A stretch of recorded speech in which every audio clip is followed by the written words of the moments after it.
আর এসব মানে এসবের উপর ডিপেন্ডেন্ট হয়ে গেলে দেখা যায় যে যারা পিডিতে কাজ করে তারা পরবর্তীতে মাসিং টাসিং করতে চায় না।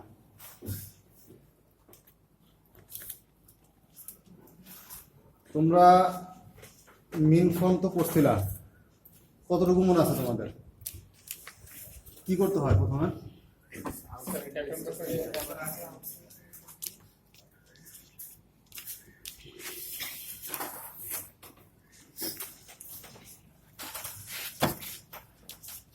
আচ্ছা, এটা হচ্ছে কত নাম্বার সাইজ? 41 সাইজ। 41 সাইজ, 41 সাইজকে তোমার স্ট্যান্ডার্ড ধরে নেওয়া হয়। এটা কি জেন্টস না লেডিস? জেন্টস। জেন্টসের জন্য 41 সাইজ থেকে স্ট্যান্ডার্ড ধরে নেওয়া হয়। এখন বাজারে তো দেখো যে 7-8 নাম্বার সাইজ, এগুলো তো দেখো নাকি? এগুলো দেখে কি মনে হয় সমান লম্বাইতে প্রায় সমানই, তাহলে ওগুলো 7-8 হলো কেন? হ্যাঁ, বিভিন্ন ধরনের সাইজিং সিস্টেম আছে, এগুলো তোমাদের আরাফিন স্যার পড়াবে, তখন বুঝতে পারবা। এখন এটা যে 41 সাইজ যেটা, সেটা হচ্ছে প্যারিস পয়েন্ট বা ফ্রেঞ্চ পয়েন্ট, বিভিন্ন নাম আছে। এখন এটা দিয়ে তোমাদের পড়ানো হচ্ছে। এটার ক্ষেত্রে জেন্টস এর স্ট্যান্ডার্ড হচ্ছে 41 সাইজ।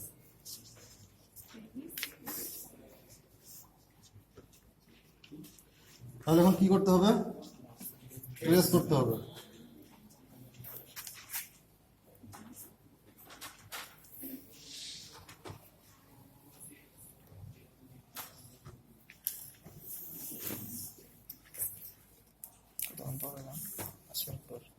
এখানে নস দেয় নাকি?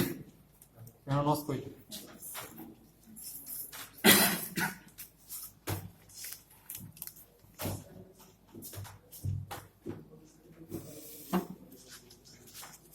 এখানে পাঁচ কই?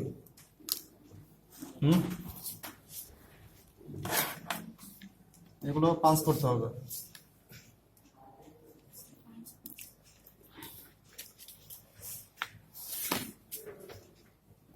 এগুলো দেওয়ার কারণটা কি? এখানে যে নসগুলো দেওয়া হয়েছে, নসগুলো দেওয়ার কারণ কি? তুমি যে ট্রেস করবা, এই যে আমি যে ট্রেস করলাম, এই পয়েন্টগুলো কিন্তু ট্রেস করার সময় চলে আসছে।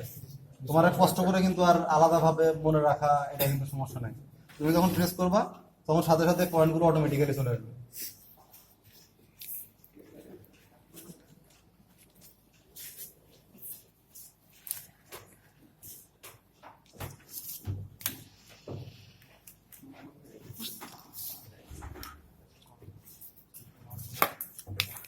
তারপরে কি করতে হবে?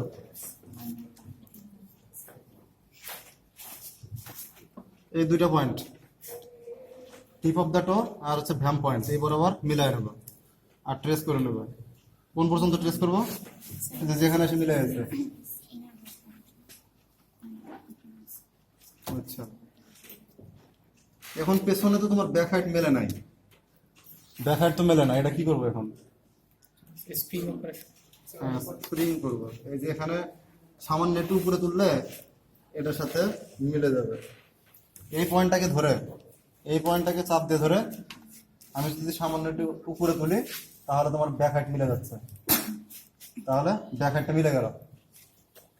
এখন আমার তো এই অংশ তো ট্রেস করা হয়েছে, ট্রেস করা বাকি আছে কোনটুকু? এখান থেকে শুরু করে এই পর্যন্ত বাকি আছে, এখন এইটুকু ট্রেস করে ফেলি।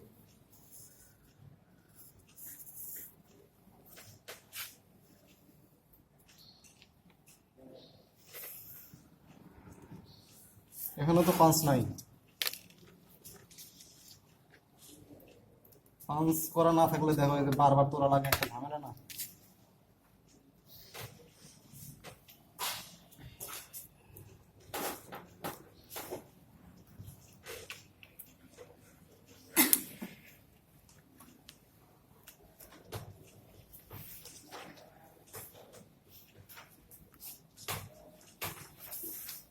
যেখানে লস পাই, এত সমস্যা কেন?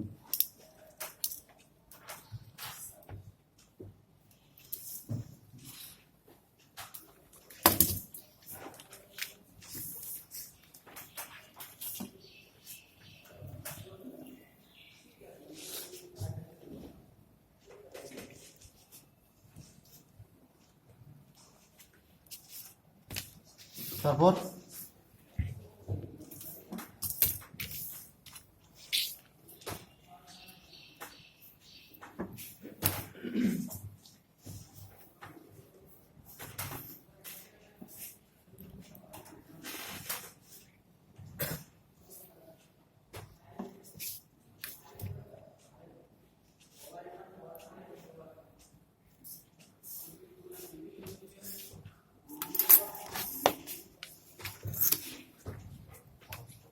তারপর কি করতে হবে?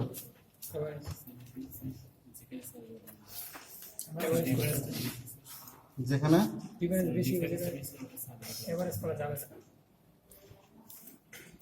এর তো অবশ্যই একটা মেজারমেন্ট আছে।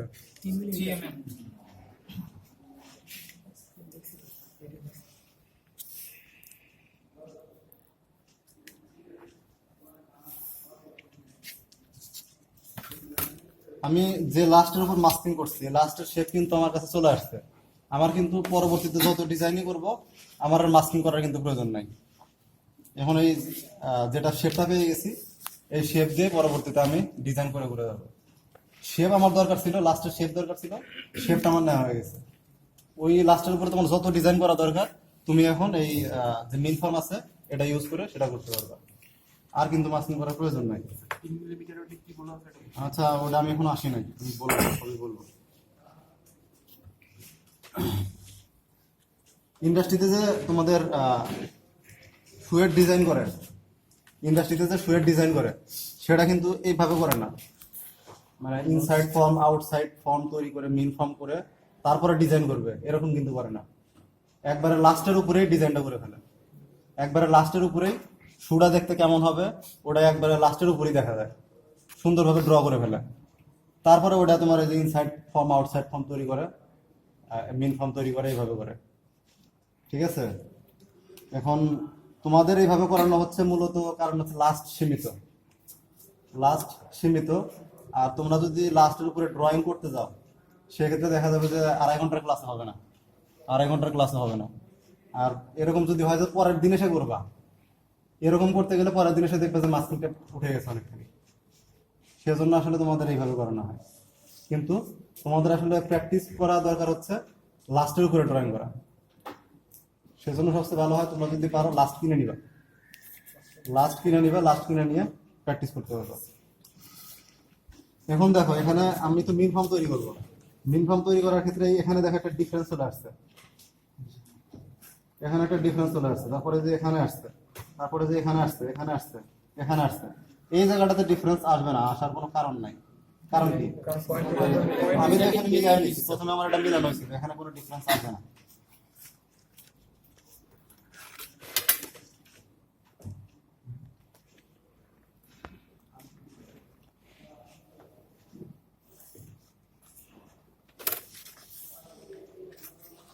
আমি কোথায় কোথায় এভারেজ করবো, কোথায় কোথায় করবো না,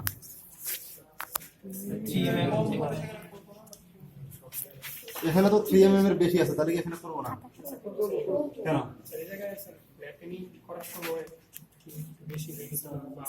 এখানে আছে, করবো কি করবো না? এগুলো তুমি যদি এভারেজ করো, এসব জায়গায় তুমি যদি এভারেজ করো তাহলে তোমার ওই পিছনে তোমার যে সেন্টার লাইন নিয়েছিলাম সেই সেন্টার লাইনে যদি তোমার এদিক সেদিক সরে গিয়ে থাকে, এখানে তুমি যদি এভারেজ করো তাহলে তোমার ওটা সেন্টার লাইন বরাবর হয়ে যাবে। এখানে তুমি যদি এভারেজ করো তাহলে এটা সেন্টার লাইন বরাবর হয়ে যাবে। তবে এক্ষেত্রে অবশ্যই সেন্টার বরাবর যেতে হবে। এখানে নিতে যদি ভুল করো তাহলে কিন্তু সমস্যা, তাহলে কিন্তু শেপটা কিন্তু ঠিক থাকবে না। মানে হচ্ছে মিডল বরাবর, দুটা লাইনের মাঝখান বরাবর নিতে হবে। হ্যাঁ, অ্যাজিউম করে নেবে তুমি, এটা কি খুব কঠিন বিষয় নাকি? এরকম যদি হচ্ছে মাঝখানে দুই পাশের ডিস্টেন্স হচ্ছে তোমার 1 কিলোমিটার, এরকম হলে না ব্যাপার ছিল, এরকম তো আছে।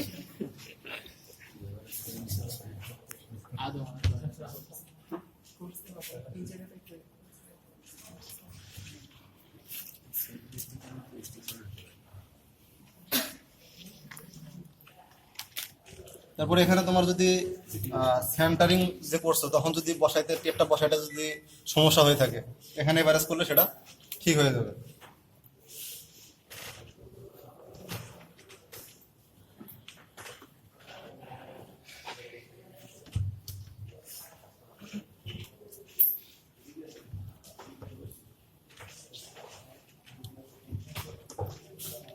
এই জায়গাটা আসলে এত বেশি ইম্পর্টেন্ট কিছু না, এই জায়গাটা কারণ কি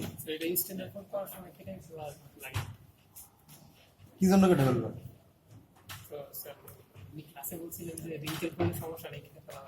কি জন্য বলছিলাম এটা কি, এটা কারণটা কি? এই জায়গাটা হচ্ছে তোমার টপ লাইনের উপরের অংশ। টপ লাইন মানে টপ লাইন হবে তোমার এই পর্যন্ত, টপ লাইন হবে এই পর্যন্ত। সুতরাং এই জায়গাটাতে তোমার যদি কোনো ভাঁজ টাজ থাকে কোনো সমস্যা নাই, এত মানে এটা এত গুরুত্বপূর্ণ কোনো পয়েন্ট না।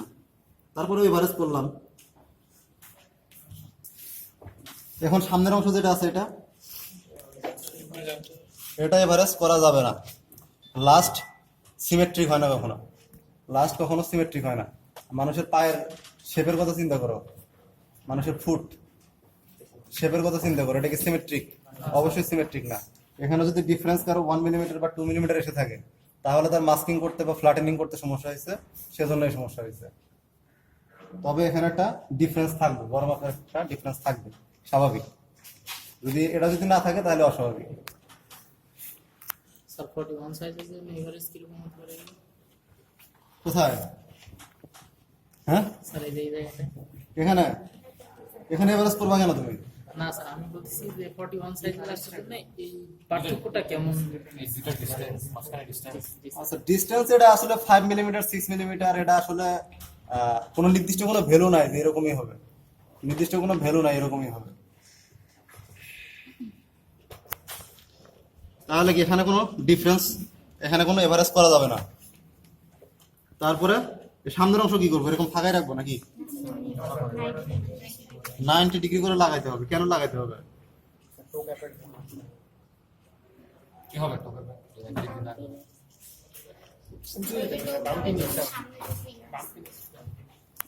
এই দেখো অনেকে কিন্তু 90 ডিগ্রি করা হচ্ছে এইভাবে, সুন্দরভাবে এই পয়েন্টে 90 ডিগ্রি করে মিলাই দেয়, অনেকেই করে, তোমরাও অনেকে করবে, আমি বলতেছি তারপরেও করবে।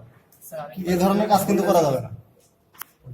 এটা কি হয়েছে, এখানে স্ট্রেট লাইন থেকে আমি 90 ডিগ্রি করে এই পয়েন্টে মিলাই দিছি, এরকম কিন্তু করা যাবে না। এটা করতে হবে এখানে যে কার্ভটা আছে, এই কার্ভটা সুন্দরভাবে একই কার্ভ হবে, এই ধরনের কার্ভ হয়ে এসে এটার সাথে 90 ডিগ্রি মিলবে। দুইটা কার্ভই সুন্দরভাবে এটার সাথে এসে মিলবে। যে কোনো কার্ভ তুমি চিন্তা করো, যে কোনো কার্ভই চিন্তা করো, কোনো সমস্যা আছে? দুইটা কার্ভই একটা লাইন হয়ে এসে এটার সাথে মিলছে, ঠিক আছে। এখন কথা হচ্ছে আমরা কিন্তু এখানে কিন্তু ইনসাইড আউটসাইড এখানে একসাথে করে নেওয়া হয়েছে। আমি যখন প্যাটার্নগুলো তৈরি করবো, কম্পোনেন্টগুলো তৈরি করবো, তখন কিন্তু এটা দুই পাশেই যাবে, তাই না?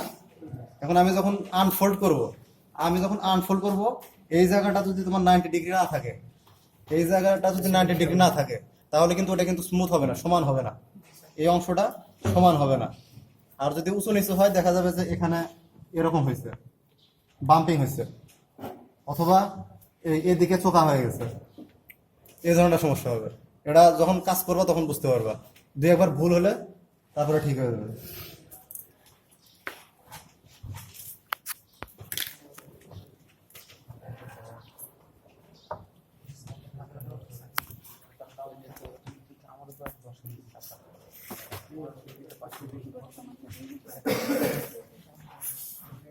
তারপর এখন কি করতে হবে, এই যে এখানে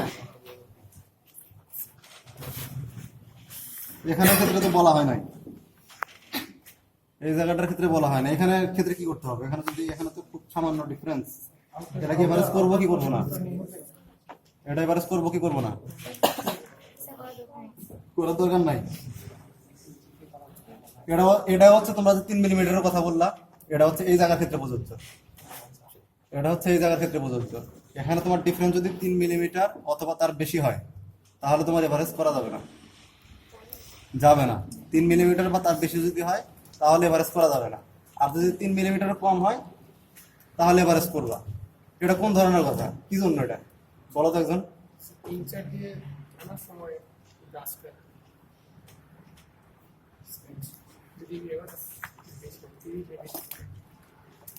এখন এটা তো তোমার ডিফারেন্স খুব বেশি না, এমনি তোমাদের একটা একে দেখাচ্ছি,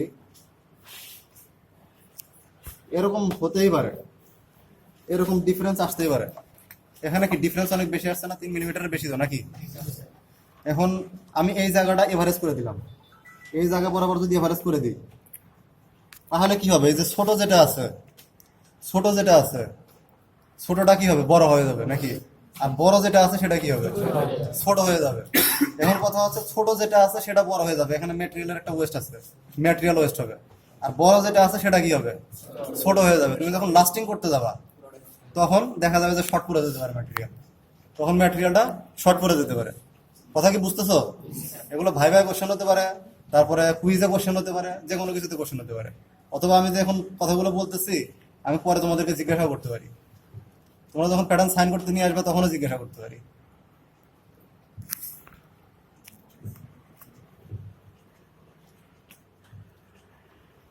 তোমাদেরকে খুব ধীরে ধীরে করাচ্ছি, ধীরে ধীরে করাচ্ছি।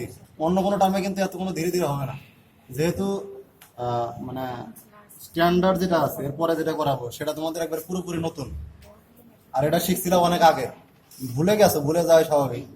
সেই হিসেবে খুব ধীরে ধীরে বলতেছি। তবে এরপরে কিন্তু এত স্লোলি বলা হবে না, এক ক্লাসেই দেখা যাবে যে সব শেষ, স্ট্যান্ডার্ড সেকশনাল প্যাটার্ন সব শেষ। তাহলে এটা কি এভারেজ করা যাবে কিনা? এটা এভারেজ করা যাবে, কেননা খুবই সামান্য ডিফারেন্স। তারপর কাটাকাটি নাকি? কাটবো কোন বরাবর, কোন লাইন বরাবর?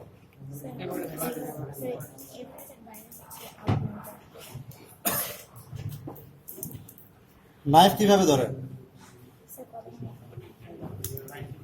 ধরা জানো তো সবাই? এখন যদি নাইফ ধরতে না পারো তাহলে কিন্তু পিটানো হবে। এখন নাইফ ধরতে না পারলে পিটানো হবে, কেননা এটা তোমরা প্র্যাকটিস করছো অনেক।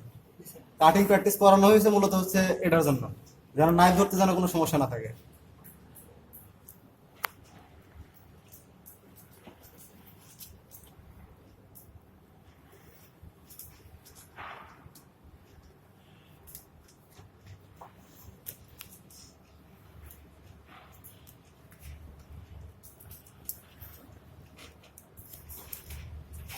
বারবার নাইফ তোলা যাবে না, বারবার একটা স্ট্রেট লাইন বা কার্ভ লাইন যেটাই হোক, নাইফ বারবার তোলা যাবে না। নাইফ চেষ্টা করবা একবারে পুরোটুকু কেটে ফেলার জন্য। যদি এরকম এত বড় লাইন হয় সেক্ষেত্রে এটুকু কেটে নিয়ে আসলা, তুমি প্যাটার্নটা একটু ঘুরাই নিলা, এরকম ভাবে করতে পারবে। কিন্তু নাইফ তুললে ওখানে এটা তোমার দাগ হয়ে যাবে, বোঝা যাবে যে এখানে নাইফ তোলা হয়েছিল, একটা বাম্পিং ইফেক্ট চলে আসবে ওখানে। ঠিক আছে?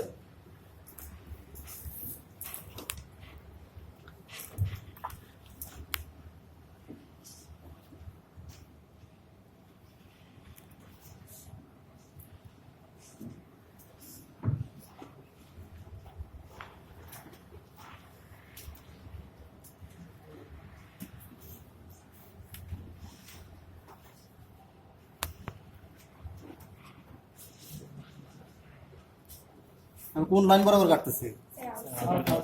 কেন এখানে কোন লাইন বরাবর কাটবো?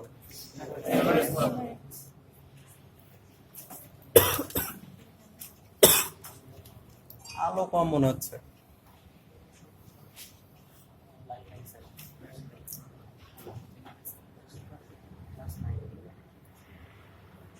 তারপর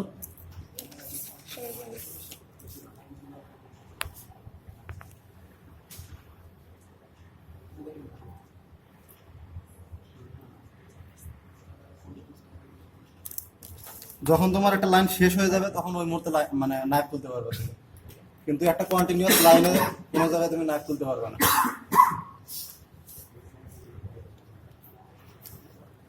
আর কাটিং কোন ডিরেকশনে হবে? লেফট টু রাইট নাকি রাইট টু লেফট?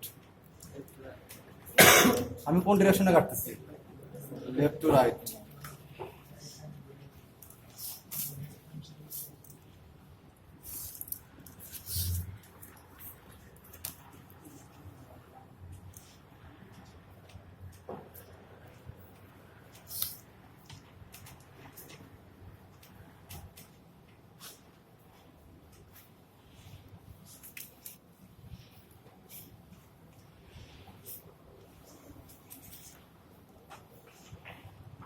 আমি কিন্তু প্যাটার্ন পেপার সরাচ্ছি, কিন্তু সাথে কিন্তু নাইফও সরাচ্ছি। আমি কিন্তু নাইফ সরাচ্ছি, প্যাটার্ন পেপার আলাদাভাবে সরাচ্ছি, এরকম কিন্তু করতেছি না।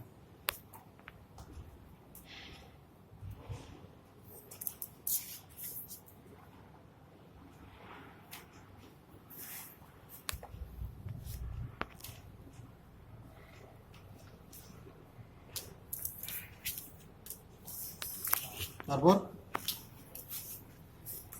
লস,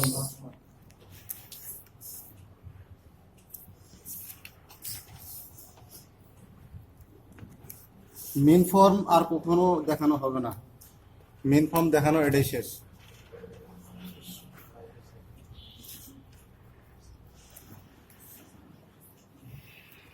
তারপর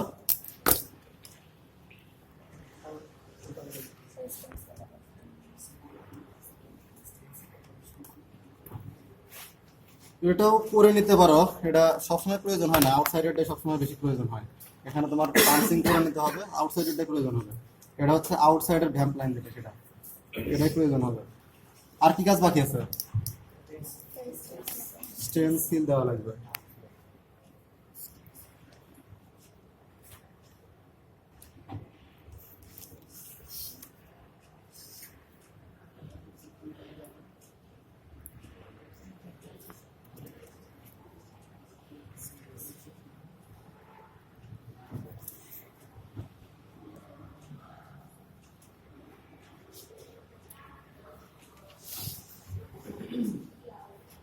এটা শুরু কোন জায়গা থেকে সেটা বোঝার জন্য ছোট্ট করে একটা মার্ক করে রাখতে পারো, লাইনটা শুরু কোথা থেকে হয়েছে।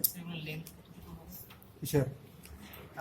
এটা তোমার আসলে নির্দিষ্ট কোনো ভ্যালু নাই যে এরকম লেন্থের হতে হবে। তুমি যতটুকু বড় লাইন আছে এটাকে অনুমান করে নিবা যে মানে সুন্দরভাবে কয়েকটা ভাগে যেন ভাগ করা যায়। তবে দুইটা লাইনের মাঝখানে অবশ্যই 5, 6, 7 এরকম গ্যাপ রাখবা, দুইটা কাটার মাঝখানে, না হলে কিন্তু পুরোটাই খুলে যাবে।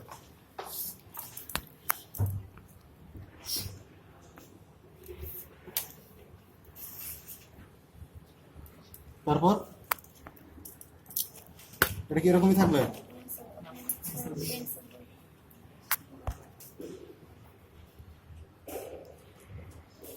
এই কাজটা করতে তোমাদের খুব মায়া লাগে, এটা শুধু তোমাদের না, সিনিয়র যারা ছিল সবারই। এটা অবশ্যই বড় করতে হবে, এর ভিতর দিয়ে যেন পেন্সিলের যে নিব যেটা আছে এটা যেন ভালোভাবে প্রবেশ করতে পারে। এটা দেওয়ার উদ্দেশ্য কি? এখানে স্টেনসিল দেওয়ার উদ্দেশ্যটা কি? পরবর্তীতে লাইনটা আমার প্রয়োজন হবে, এর ভিতরে আমার পেন্সিল চালাতে হবে, এবং পেন্সিলে যদি না যায় তাহলে আমার এটা দেওয়ার উদ্দেশ্য কি? এটা দেওয়ার তো কোনো কাজে লাগবে না।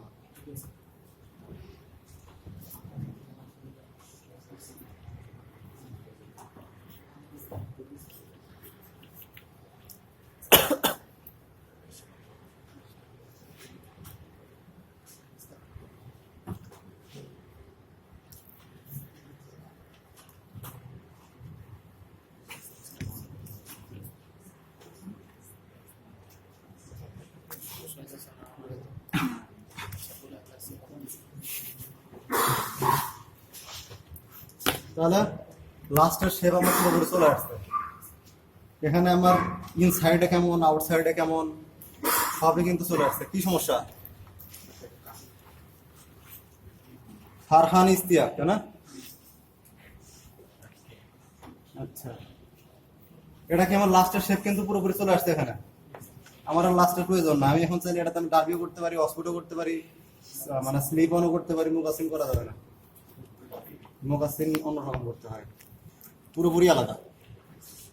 এখন আমরা করব কোনটা? কোন শু করব?